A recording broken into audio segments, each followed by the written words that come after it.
Good evening. This is Coach Paula, your life transitions coach, and I am here tonight on Sunday, March the 3rd, with our Sunday 7 and 7 segment. So, welcome. This is the time where I give you 7 minutes of reflection and some type of key principle for us to focus on over the course of the week to think about. And so, if you've been following along, this year, I've taken every month and focused on relationships that have been a significant loss in my life. In January, I did my mother. February, I did my husband. And for the month of March, I'm going to do my brother, Mark. And so I'll give some history and give some backdrop and just share a life lesson this week. And I'll share one every week of something I'm carrying forward in my life as a result of him being present with me. And I think that's so key, especially when we experience loss and grief, for us to reflect on that person and what are some of the life lessons that we learned from them. So let me share a little bit about my brother in my remaining 6 minutes. So my brother Mark was born in March the 12th, 1966.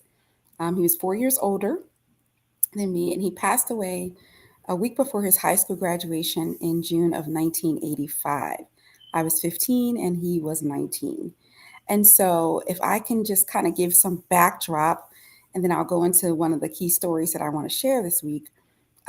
My brother and I, even though we were the two youngest of seven children, he and I just kind of grew up in our own little world because we were born after my dad retired from the military. And so it was just the two of us in the house. So we grew up basically as two siblings, even though we were part of a second generation family and had five other siblings. It was kind of just the two of us.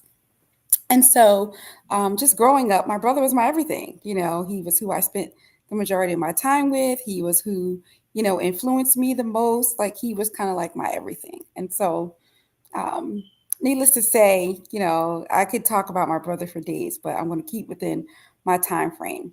One of the key stories I want to talk about today is the fact that when my brother turned 16 and he got his driver's license, I was 12.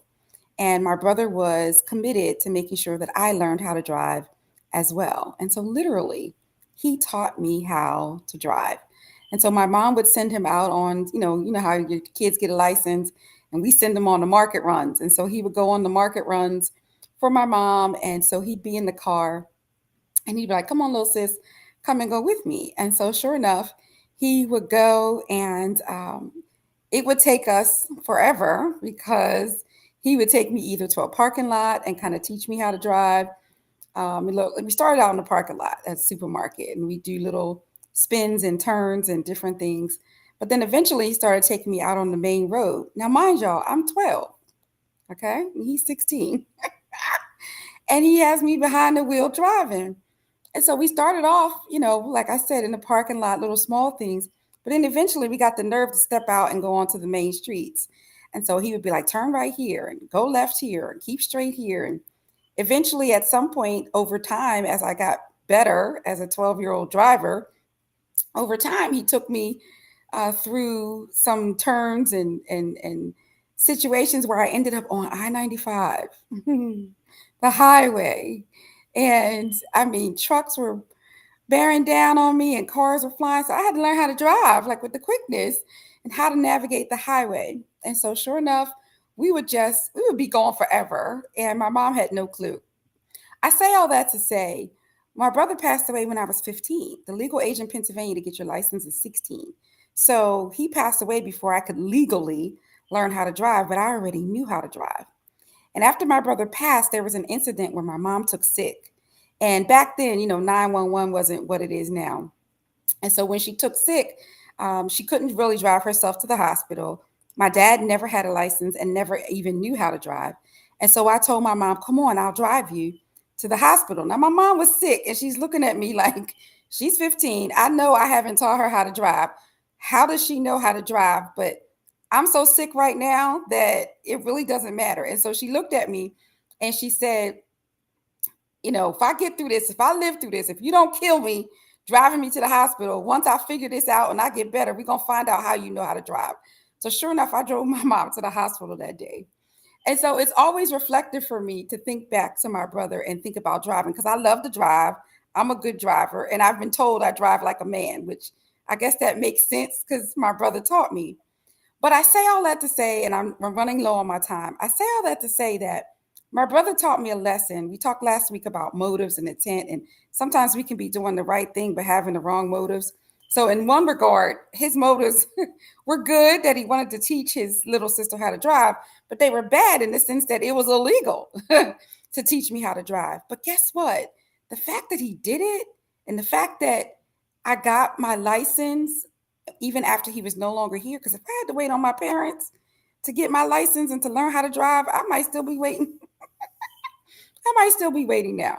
So I share all this to say what? What's my key lesson that I want you to take away in my remaining minute? I want you to be intentional about your relationships and think about what are you depositing in the lives of people.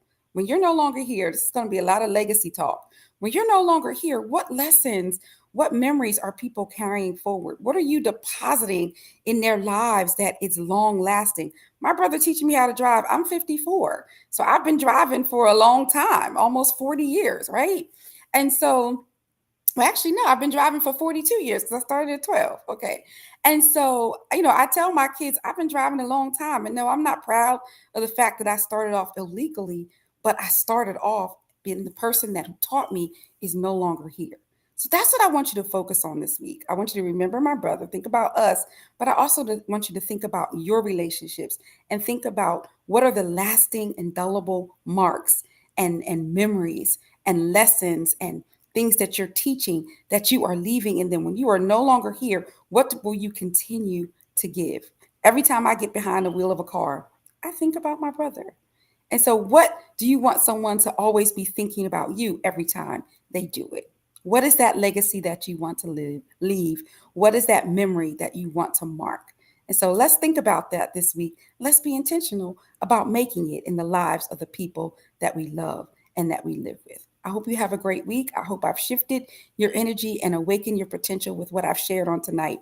And we'll be back this week to dig into this a little bit more. Take care and have a good night.